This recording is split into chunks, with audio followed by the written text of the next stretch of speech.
Well, we have a very important matter that we must discuss at this time. Fact is, the Broadcasting Commission has imposed an immediate, note the word, immediate ban on the playing of music that, among other things, promotes or glorifies lottery scamming, the use of illicit drug, including Molly, and illegal guns. In a statement yesterday, the Commission says the directive to radio stations reinforces its commitment to keep airwaves free of harmful content, given the important role traditional media still plays as agents of socialization. The use of the public airways to broadcast songs that promote or glorify illegal activity could give the wrong impression that criminality is an accepted feature of Jamaican culture and society, according to the regulator.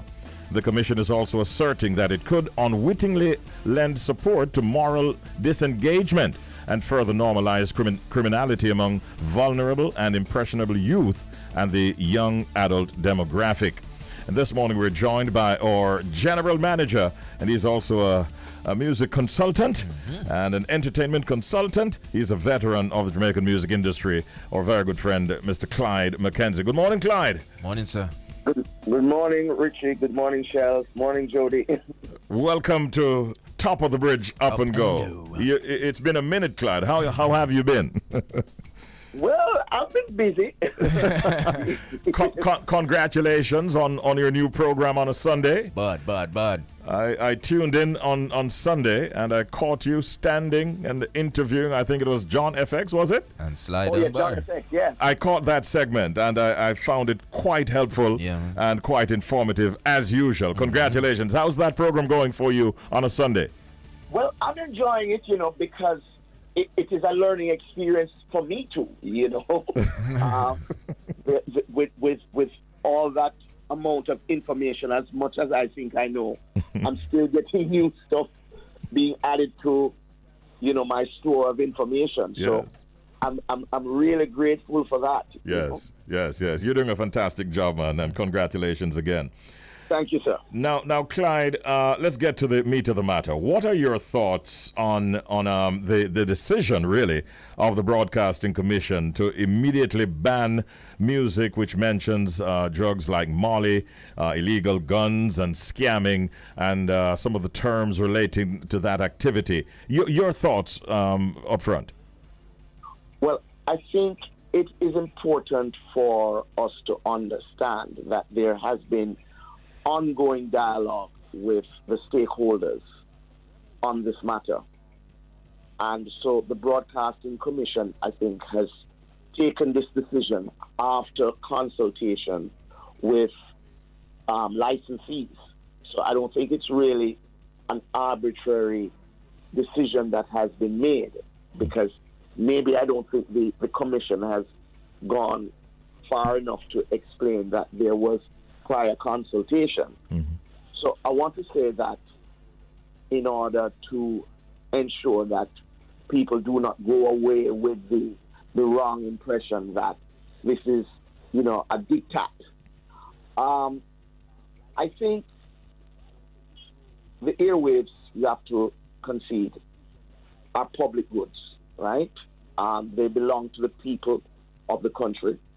And agencies such as the Broadcasting Commission, they are there to ensure that what belongs to the public is used in an appropriate fashion. Now, you will understand that spectrum space is very, very, very scarce. Only a few people are able to secure that, the telecoms and some radio stations. Yes. And so, when you get the use of that, it is a special privilege accorded to you, and you should use it with as much responsibility as is possible. Now, there's always the issue of free expression, but there is the matter that you shouldn't shout fire in a crowded room. So there are limits to freedom of expression. There are limits to the forum in which you can say certain things.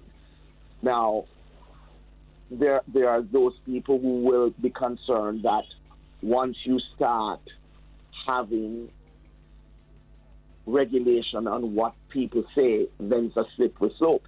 But one has to understand and appreciate that a condition of the licenses granted by the Broadcasting Commission is that you do not promote violence, and you basically do not promote criminal activity. Mm-hmm. So it is not something new that they are coming with. It is just a matter of enforcing the regulations that currently exist and the provisions of the licenses that they have granted. So it's very important that the Broadcasting Commission go on a public education program so that people don't believe it is something that has just come up and it is something that is arbitrary. Yeah, because you did mention that there were a series of consultations with entities within the media landscape. But was it one thing, or was it a series of things that brought it to this point where this, what some would say, drastic decision now has had to be taken, and at this time? I think what has been happening, Richie, is that people, the society is very concerned about the level of violence, the level of corruption that exists, and whether or not the banning of certain songs will result in a reduction in certain kinds of criminal activity is a moot issue. The question, though, is, given our circumstance, we have to try everything. And the fact is, one cannot discount the importance of the airwaves, even though its influence might be reduced given the proliferation of social media sites and all these other things. Mm-hmm. But it still is an important point of socialization. It is an important point of legitimization. Mm-hmm. And one of the things you don't want is for entities that are considered to be legitimate and who have been given the sanctions and the responsibility of the state to transmit and to broadcast, to be legitimizing behavior that might be considered dangerous to the community and the broader society. Mm-hmm. And I think that is the consideration right now. Yeah, the matter the matter of the reaction. I mean, obviously, no doubt you're still processing all of what has been said in terms of these directives. But have you been able to look deeper into the impact that it could have or might have on radio, or in general terms on the music industry here in Jamaica? I think it will have some effect. It will give pause to some people, although I think what will happen is that there are many others who will go along their merry ways, because it is a reflection of their reality, and some of them are becoming less reliant on radio for the promotion of their material, and so that might not have the kind of effect in terms of restricting the production of this type of music. But I think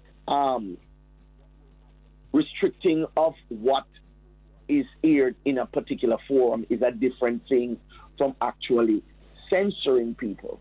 You know, you're not saying that it can't be said or you shouldn't say it. You're saying that we are not going to allow this to be said in this particular forum.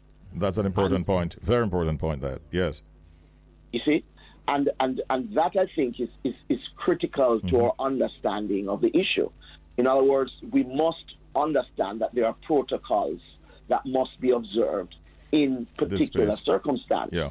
And one of the things is that if you appreciate that there might be vulnerable children, vulnerable adults too, who might be exposed to certain problematic content, then one has to really take stock of what is being permitted on the airwaves.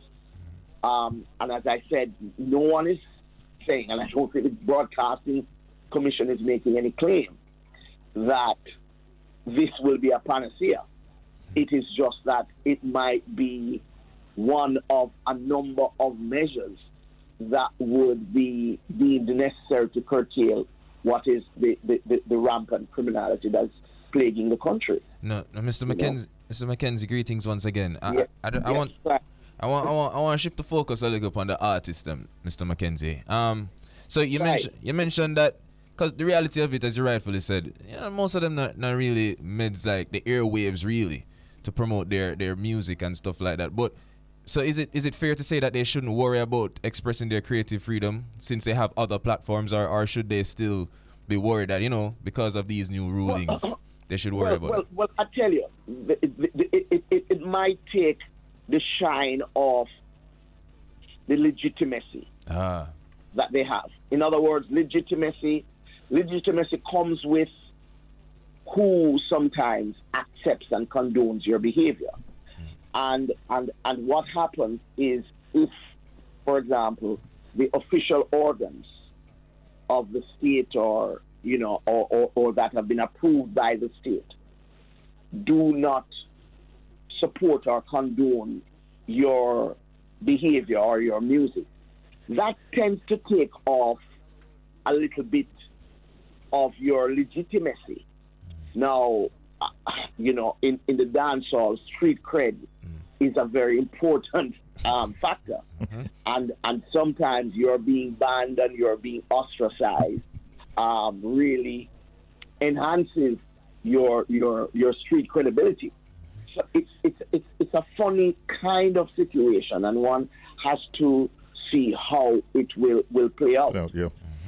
Because it might not only require the support of the broadcasters themselves, but it might also require sound system operators to get involved in the game.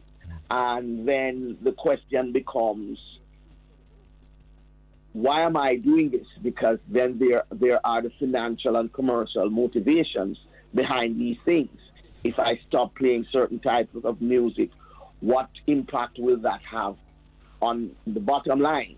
Yeah. So it's a complex issue.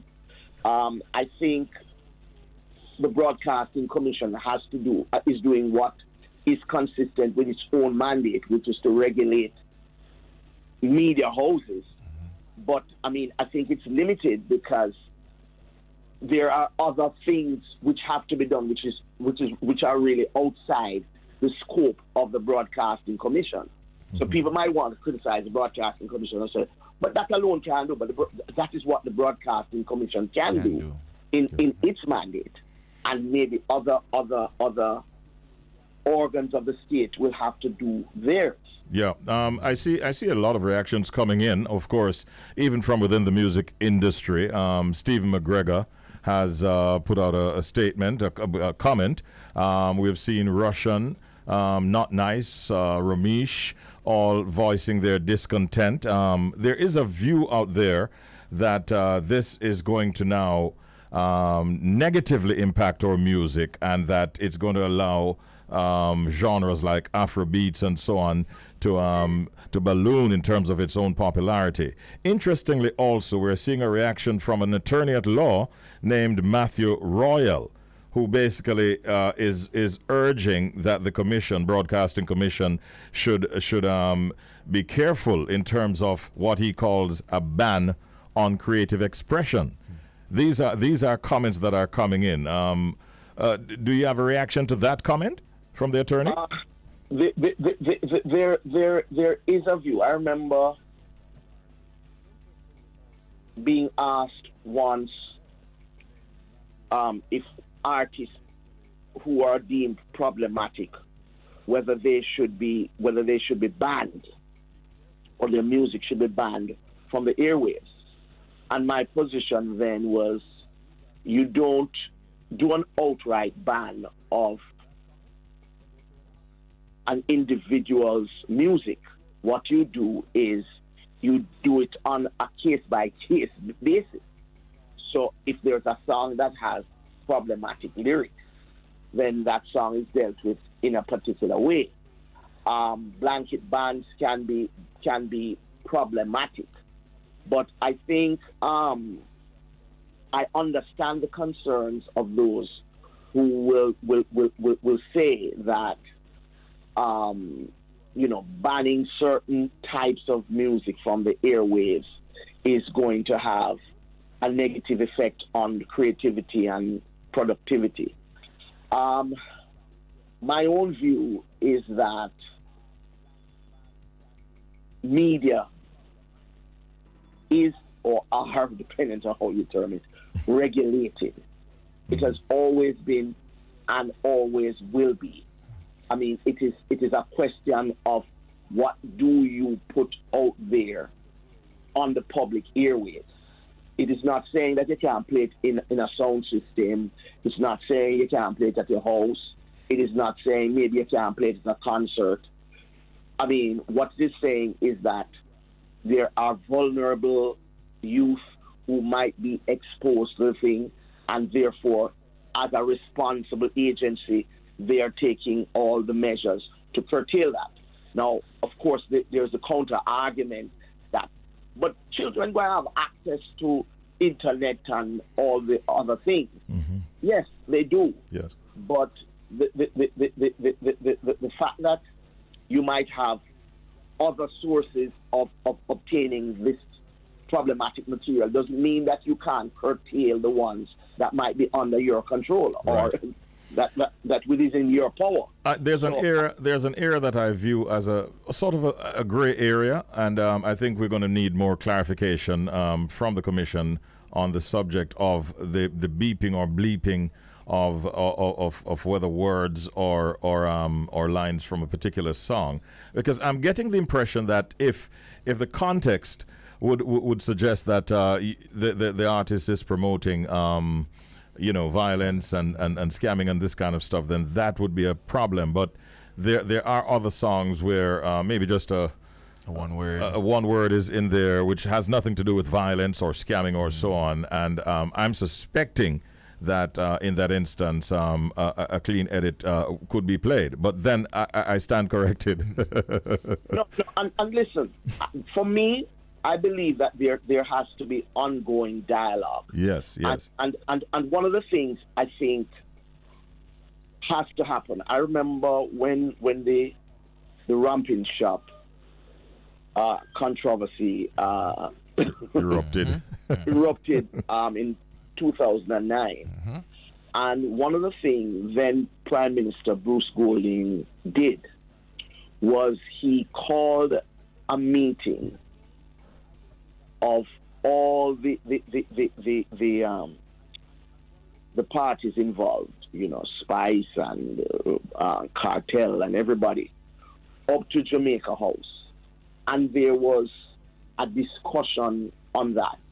You see, a lot of times, these people who are doing certain types of music, they are creating and they're operating without guidance, without support, and they're doing their thing, as a means of survival.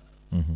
Sometimes when they see that other people, some people who they normally look to for guidance or would look to for guidance, showing an interest in what they're doing, it has an effect on how they behave, Mm-hmm. Yeah. And I think sometimes our staying in the distance and casting aspersion at these people is very dangerous. I think what we have to do is to engage these people in dialogue, as difficult as it might seem, because part of what we're losing is the generational transfer of values, because each generation seems to be responsible for its own self, and there is no contact reference with the previous one. Mm-hmm, and so, the way I learned music and about music is through the privileges and the opportunities I got to know all these elders in the music business who became my friend for one reason or another. Mm-hmm. So the 90s and the Slies and the Jackie Jacksons and these people and the Derek Morgans. That's how I learned the music, because I mean you don't have no book really giving you what is happening. But then when you have access to a Jackie Mittoo as a youngster, you learn things. Yeah. And this is what we have to do. We have to get back to that situation where people are working together. So I want to see Jashi and Sly Dunbar or Jashi and Ernie Rangley, because I think that in itself would have an effect on a thing, how he creates his music, a skill event, all of these people. But what is happening is that we're not having this kind of cross-fertilization, as they call it. So people are creating in isolation. And many of these, if you listen to FX on Sunday, what he was telling you is that a lot of these young artists, they have a lot to learn. Absolutely, Clyde. Yeah, you've said a lot, and I think it's going to be ongoing dialogue that we will be having here, not just with you, but other members of our team and other members of the industry. We're well past the time allotted, but I want to thank you, Clyde, for your input this morning, and we'll definitely keep the conversation going. Respect, Mr. McKenzie. Okay, Shells. Okay. Yeah, thank you, Clyde. You know how it is. Thank you.